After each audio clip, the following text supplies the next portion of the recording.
बोलो गुरुदेव भगवान की जय, प्यारे कृष्ण कन्हैया लाल की जय, सब संतन की जय, सब भक्तन की जय, अपने गुरु माता पिता की जय। श्री भक्तमाल कथा आज से प्रारंभ हो रही है। श्री नाभादास जी कृत भक्तमाल का मंगलाचरण। श्री हरि। भक्त भक्ति भगवंत गुरु चतुर नाम बपु एक, इनके पद वंदन किए नासत विघ्न अनेक। मंगल आदि विचारि रहे वस्तु न और अनूप, हरिजन को जस गावते हरिजन मंगल रूप। संतन निर्णय कियो मथि श्रुति पुराण इतिहास, भजवे को दोई सुघर कै हरिदास। श्री गुरु। अग्रदेव आज्ञा दई भक्तन को जस गाओ, भव सागर के तरन को नाहिन और उपाओ। भगवान के भक्त, भगवान की भक्ति, भगवान और भगवत तत्व का बोध कराने वाले गुरुदेव। ये अलग अलग चार नाम और चार बपू हैं, पर वास्तव में इनका बपू अर्थात स्वरूप तत्व एक ही है। इनके श्री चरणों की वंदना करने से समस्त विघ्नों का पूर्ण रूप से नाश हो जाता है। ग्रंथ के आरंभ में मंगलाचरण के संबंध में विचार करने पर यही समझ में आता है कि भक्त चरित्रों के समान दूसरी और कोई वस्तु सुंदर नहीं है जिससे मंगलाचरण किया जाए। भगवत भक्तों का चरित्रगान करने में भगवत भक्त ही मंगल रूप हैं। वेद, पुराण, इतिहास आदि सभी शास्त्रों ने तथा सभी साधु संतों ने यही निर्णय किया है कि भजन आराधना के लिए भगवान या भगवान के भक्त दो ही सबसे सुंदर हैं। स्वामी श्री अग्रदेव जी अर्थात श्री अग्रदास जी ने मुझ नारायण दास यानी नाभादास जी को आज्ञा दी कि भक्तों का यशोगान करो, क्योंकि संसार सागर से पार होने का इससे सरल दूसरा कोई उपाय नहीं है। श्री प्रियादास जी कृत भक्ति रस बोधिनी टीका का मंगलाचरण।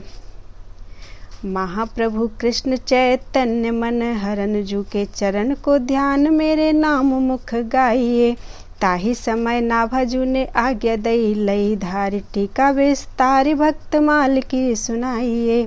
कीजिए कवित बंद छंद अति प्यारो लगे जगे जग माही कही बाणी बिरमाइए। जानो निज मतिये पे सुन्यो भागवत शुक द्रुमनि प्रवेश कियो ऐसे ही कहाइए। श्री प्रियादास जी भक्तमाल की भक्ति रस बोधिनी टीका का मंगलाचरण एवं इस टीका के लिखे जाने का हेतु बताते हुए कहते हैं कि एक बार मैं महाप्रभु श्री कृष्ण चैतन्य एवं गुरुदेव श्री मनोहर दास जी के श्री चरण कमल का हृदय में ध्यान और मुख से नाम संकीर्तन कर रहा था। उसी समय श्री नाभादास जी ने मुझे आज्ञा दी, जिसे मैंने सिरोधार्य कर लिया। वह आज्ञा यह थी कि श्री भक्तमाल की विस्तार पूर्वक टीका करके सुनाइए। टीका कवित्त छंदों में कीजिए जो कि अत्यंत प्रिय लगे और संपूर्ण संसार में प्रसिद्ध हो। इस प्रकार भक्तों का चरित्र कहकर अपनी वाणी को विश्राम दीजिए, अर्थात भक्तों का चरित्र कहने में वाणी को लगा दीजिए। ऐसा कहकर श्री नाभादास जी ने वाणी को विश्राम दिया। तब मैंने भावना में ही निवेदन किया कि मैं तो अपनी बुद्धि को जानता हूँ कि वह टीका करने में सर्वथा असमर्थ है, परंतु मैंने श्रीमद् भागवत में सुना है कि श्री सुखदेव जी वृक्षों में प्रवेश करके स्वयं बोले थे, वैसे ही आप भी मेरी जड़मति में प्रवेश करके टीका की रचना करा लेंगे। भक्ति रस बोधिनी टीका का नाम स्वरूप वर्णन। रची कविताई सुखदाई लागे निपट सुहाई, और सच्चाई पुण्य रुक्ति ले मिटाई है। अक्षर मधुरताई अनुप्रास जमकाई, अति छवि छाई मोद झरी सी लगाई है।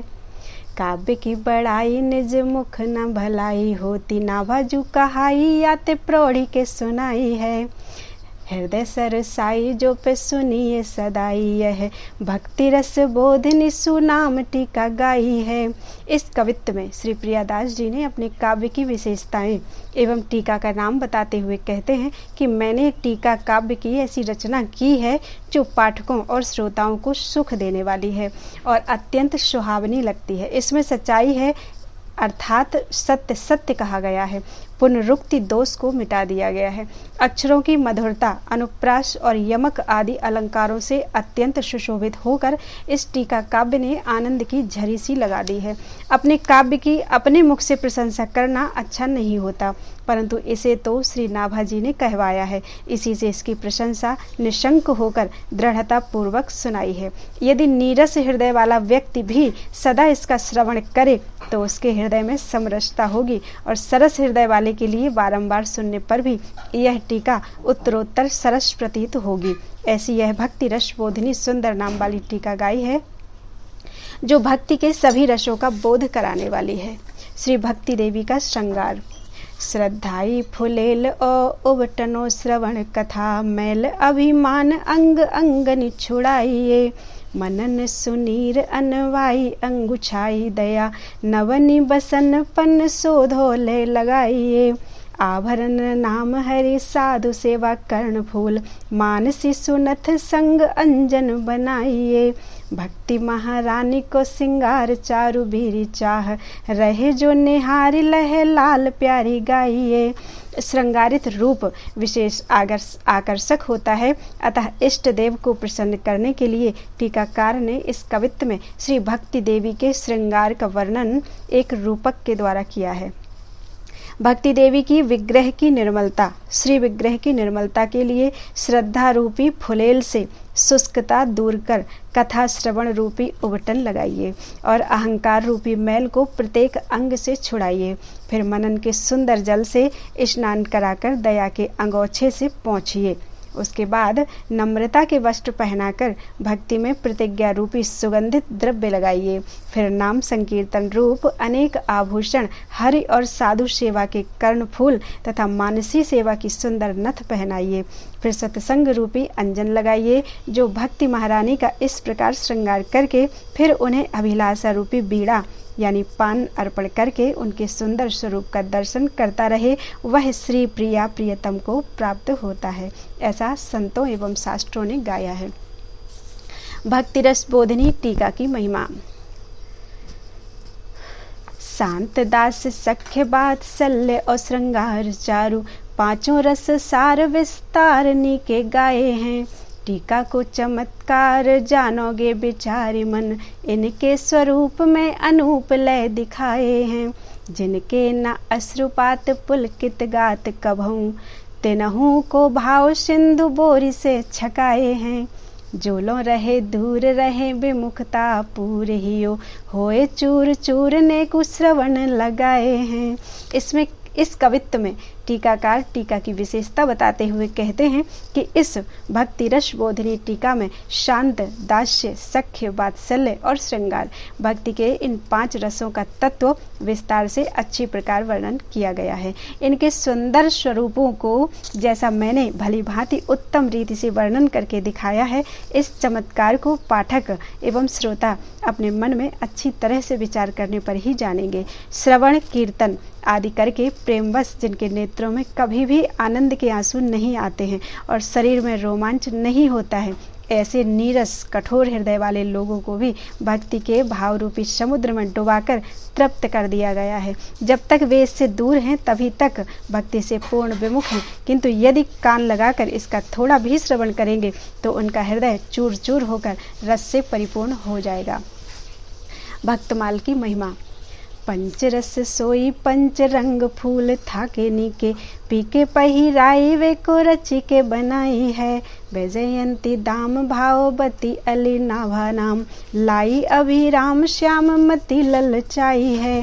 धारी और प्यारी की हूँ करत न न्यारी, अहो देखो गति न्यारी ढरी पायन को आई है। भक्ति छवि भारताते नमित श्रृंगार होत, होत वस लखे जोई आते जान पाई है। प्रस्तुत कवित्त में श्री भक्तमाल को पंचरंगी वैजयंती माला बताकर उसकी महिमा, सुंदरता और भक्त प्रियता का वर्णन किया गया है। पूर्व कवित्व में कहे गए 5 रस ही मानो फूलों के सुंदर गुच्छे हैं। भाववती नाभा नाम की सखी ने अपने प्रियतम को पहनाने के लिए इसे अच्छी तरह से बनाया है। यह वैजंती माला इतनी सुंदर है कि लोकाभिराम श्याम सुंदर श्री राम की बुद्धि भी इसे देखकर ललचा गई। उन्होंने इस प्यारी वनमाला को अपने वक्षस्थल पर धारण किया। उन्हें यह इतनी प्रिय लगी कि इसे वे कभी भी अपने कंठ से अलग नहीं करते।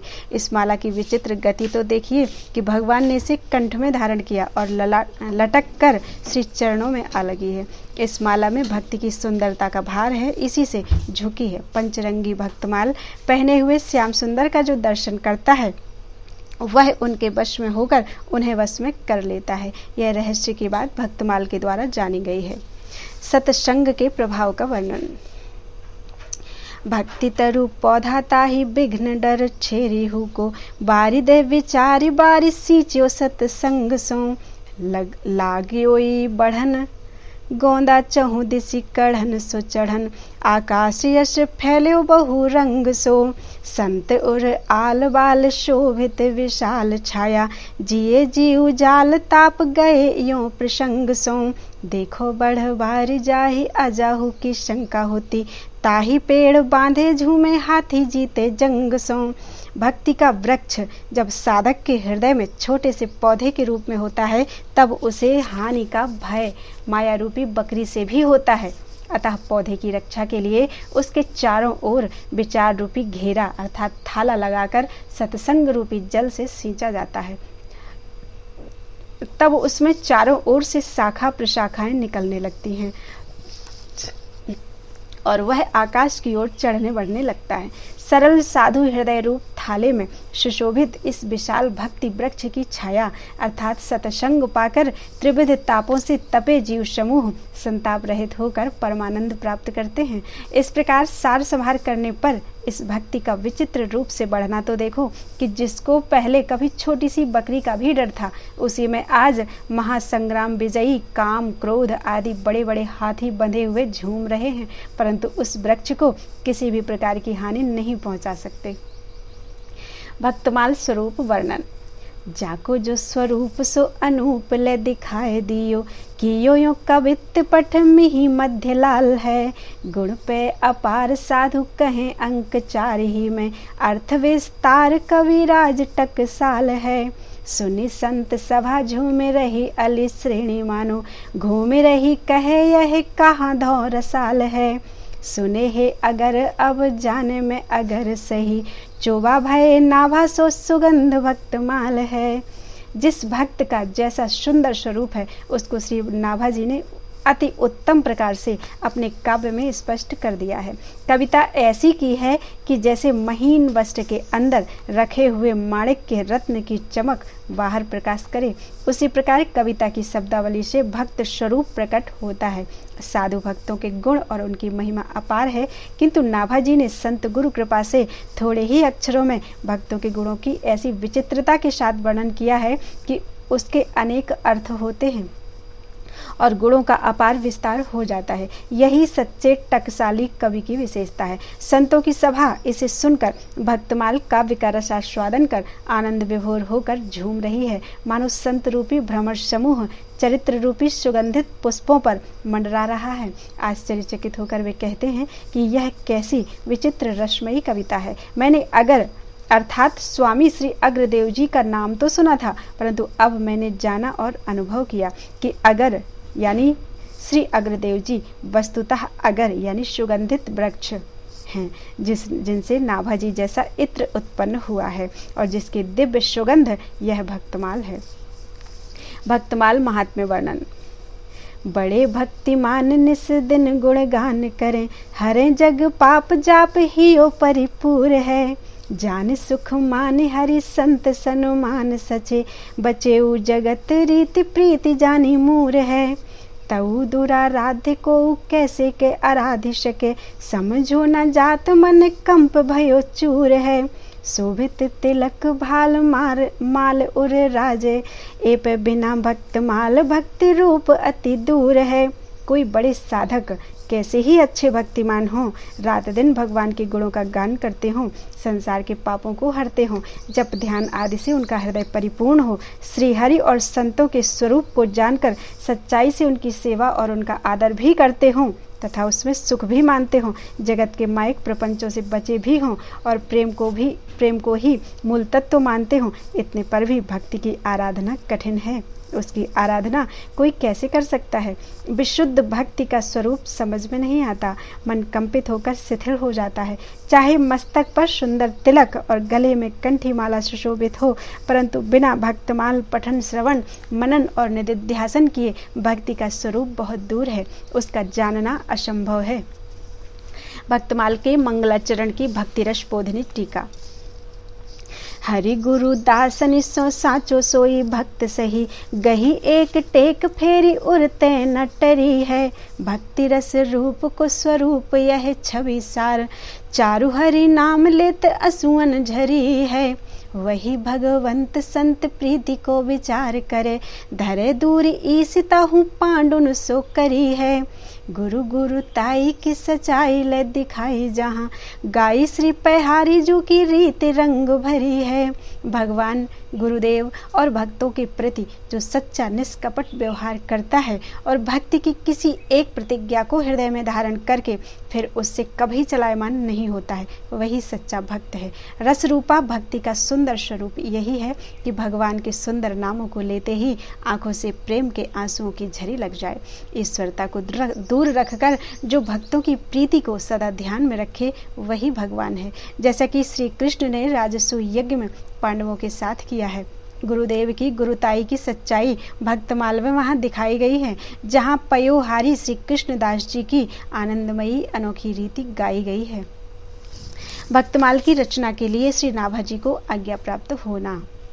मानसी स्वरूप में लगे हैं अग्रदास जुबे, करत बयार नभ मधुर संभार सो। चढ़्यो है जहाज पे जो शिष्य एक आपदा में, करियो ध्यान खिंचो मन छूटो रूप सार सो।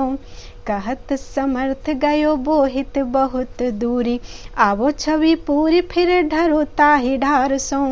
लोचन उघारी के निहारी कहो बोलो कौन, वही जौन पाल्यो सीथ दे दे सुकुबार सो। एक बार की बात है, स्वामी श्री अग्रदेव जी महाराज मानसी सेवा में संलग्न थे और श्री नाभाजी अति कोमल एवं मधुर संरक्षण के साथ धीरे धीरे प्रेम से पंखा कर रहे थे। उसी समय श्री अग्रदास जी के एक शिष्य जहाज पर चढ़ा हुआ समुद्र की यात्रा कर रहा था। उसका जहाज संकट में फंस गया, चालक निरुपाय हो गए। तब उस शिष्य ने श्री अग्रदास जी का स्मरण किया। उसने श्री अग्रदास जी का ध्यान अति सुंदर स्वरूप भगवान श्री सीताराम जी की सेवा से श्री अग्रदास जी का ध्यान अति सुंदर स्वरूप भगवान श्री सीताराम जी की सेवा से हट गया। गुरुदेव की मानसी सेवा में विघ्न समझकर श्री नाभाजी ने पंखे की वायु से जहाज को संकट से पार कर दिया और श्री गुरुदेव से नम्र निवेदन किया कि प्रभु, जहाज तो बहुत दूर निकल गया, अब आप उसी शोभा पूर्ण भगवान की सेवा में लग जाइए। यह सुनकर श्री अग्रदेव जी ने आंखें खोली और नाभाजी की ओर देखकर कहा कि अभी कौन बोला? श्री नाभाजी ने हाथ जोड़कर कहा, जिसे आपने बचपन से सीथ प्रसाद देकर पाला है, आपके उसी दास ने प्रार्थना की है।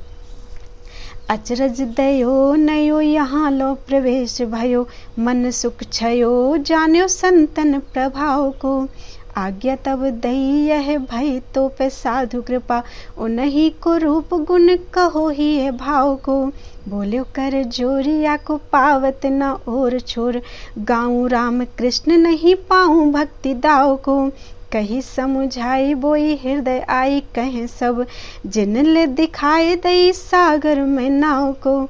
श्री नाभाजी का उपर्युक्त कथन सुनकर श्री अग्रदेव जी को महान तथा नवीन आश्चर्य हुआ। मन में विचारने लगे कि इसका यहाँ मेरी मानसी सेवा तक प्रवेश कैसे हो गया और यहीं से जहाज की रक्षा कैसे की। विचार करते ही उनके मन में बड़ी प्रसन्नता हुई। वे जान गए कि यह सब संतों की सेवा तथा उनके सीध प्रसाद ग्रहण का प्रभाव है, जिससे ऐसी दिव्य दृष्टि प्राप्त हो गई है।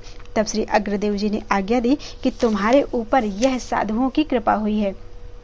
अब तुम उन्हीं साधु संतों के गुण, स्वरूप और हृदय का भाव से वर्णन करो। इस आज्ञा को सुनकर श्री नाभाजी ने हाथ जोड़कर कहा, भगवान, मैं श्री राम कृष्ण के चरित्रों को तो कुछ गा भी सकता हूँ, परंतु संतों के चरित्र का और छोर नहीं पा सकता हूँ, क्योंकि उनके रहस्य अति गंभीर हैं। मैं भक्तों की भक्ति के रहस्य को नहीं पा सकता। तब श्री अग्रदेव जी ने समझाकर कहा, जिन्होंने तुम्हें मेरी मानसी सेवा और सागर में नाव दिखा दी, वे ही भक्त भगवान तुम्हारे हृदय में आकर सब रहस्यों को कहेंगे और अपना स्वरूप दिखाएंगे।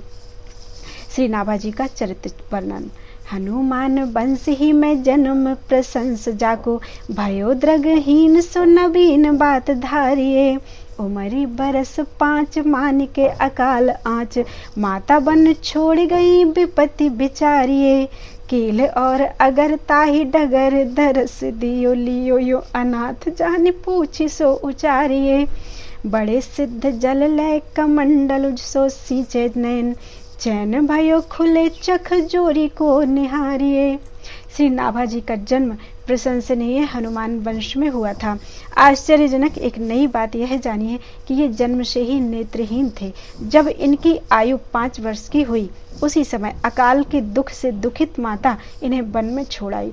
माता और पुत्र दोनों के लिए कितनी बड़ी विपत्ति थी, इसे आप लोग सोचिए। दैवयोग से श्री कील देव जी और श्री अग्रदेव जी दोनों महापुरुष उसी मार्ग से दर्शन देते हुए निकले। बालक नाभाजी को अनाथ जानकर जो कुछ दोनों ने पूछा, उसका उन्होंने उत्तर दिया। वे बड़े भारी सिद्ध संत थे। उन्होंने अपने कमंडल से जल लेकर नाभाजी के नेत्रों पर छिड़क दिया। संतों की कृपा से नाभाजी के नेत्र खुल गए और सामने दोनों संतों को उपस्थित देखकर इन्हें परम आनंद हुआ। पाए परी आंसू आए, कृपा करी संग लाए, केल आज्ञा पाई मंत्र अगर सुनायो है। गलत प्रगट साधु सेवा सो विराजमान, जाने अनुमानिता ही टहल लगायो है। चरण प्रछाली संत सीथ सो अनंत प्रीति, जानी रस रीति ताते हृदय रंग छायो है। भई बढ़वारिता को पावे कौन पारावार, जैसो भक्ति रूप सो अनूप गिरा गायो है। दोनों सिद्ध महापुरुषों के दर्शन करके नाभाजी उनके चरणों में पड़ गए। उनके नेत्रों में आंसू आ गए। दोनों संत कृपा करके बालक नाभाजी को अपने साथ लाए। श्री कीलदेव जी की आज्ञा पाकर श्री अग्रदेव जी ने इन्हें राम मंत्र का उपदेश दिया और नारायण दास इनका नाम रखा। गलता आश्रम यानी जयपुर में साधु सेवा प्रकट प्रसिद्ध थी। वहाँ सर्वदा संत समूह विराजमान रहता था। श्री अग्रदेव जी ने संत सेवा के महत्व को जानकर और संत सेवा से ही यह समर्थ होकर जीवों का कल्याण करने वाला बनेगा, यह अनुमान कर नाभाजी को संतों की सेवा में लगा दिया। संतों के चरणोदक तथा उनके शीत प्रसाद का सेवन करने से श्री नाभाजी का संतों में अपार प्रेम हो गया। इन्होंने भक्ति रस की रीतियां जान ली। इससे इनके हृदय में अद्भुत प्रेमानंद छा गया। हृदय में भक्त भगवान के प्रेम की ऐसी अभिवृद्धि हुई कि जिसका और छोर भला कौन पा सकता है। इस प्रकार जैसे श्री नाभाजी मूर्तिमान भक्ति के स्वरूप हुए, वैसे ही सुंदरवाणी से इन्होंने भक्तमाल में भक्तों के चरित्रों को गाया है। बोलो वृंदावन बिहारी लाल की जय।